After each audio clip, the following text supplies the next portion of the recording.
Nadiskubre ng DepEd na may mga pangalan at reference number ng mga senior high school student ang nagamit ng 12 pribadong paaralan sa iba't ibang panig ng bansa para kumubra ng benepisyo ng voucher program.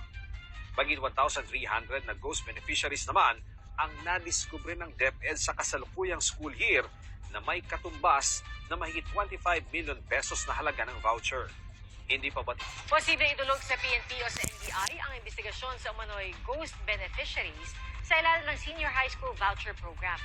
Ayon po yan sa DepEd. Saksi, si Ian Cruz.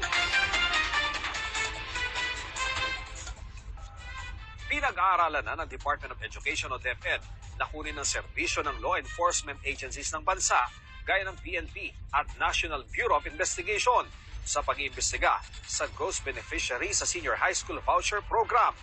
Ayon kay Education Secretary Sani Angara, ang investigasyon daw kasi nila sa nasabing issue hindi lang hahantong sa pagpatanggal ng pribadong paaralan sa programa. Yun ang kino-consider namin, especially to kasi usapin nga na dapat hindi lang yung pagpapatanggal lang sa kanila sa sistema ng vouchers, pati yung pahabulin sila sa asunto kung may talagang may kaso against them. Nadiskubre ng DepEd na may mga pangalan at reference number ng mga senior high school student ang nagamit ng 12 pribadong paaralan sa iba't ibang panig ng bansa para kumubra ng benepisyo ng voucher program.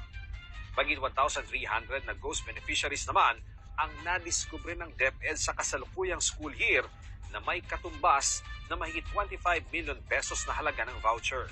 Hindi pa batid ng DepEd kung kailan nagsimula ang fraudulent scheme sa voucher program. Hindi sang-ayon si Angara tanggalin ang voucher program ng senior high school na noong 2024 lamang ay nagbigay ng tulong pinansyal sa 1.28 million na mag-aaral. Malaking tulong to. Siguro milyon ang nakasalalay dito. So, importante, yung makakakuha niyan ay yung talagang nangangailangan. Makikisa raw ang DepEd sa planong Senate inquiry para imbestigahan ang pananamantala sa voucher program. Pag nag-file kami ng bill para i-tighten yung requirements sa voucher system.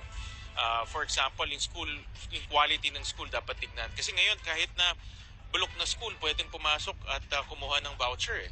Kahit na yung mga estudyante nila hindi pumapasa ng National Achievement Test, pwede silang pumasok sa voucher. Samantala, simula ngayong araw, ang DepEd na ang host ng Education Center for Artificial Intelligence Research o eCare. Malaki raw ang may tutulong ng AI sa kagawaran, hindi lang sa aspeto ng pagpapataas ng kalidad ng edukasyon sa bansa, kundi pati sa pagsugpo ng fraudulent scheme gaya ng nangyari umano sa Senior High School Voucher Program. Para sa GMA Integrated News, ako si Ian Cruz, ang inyong saksi.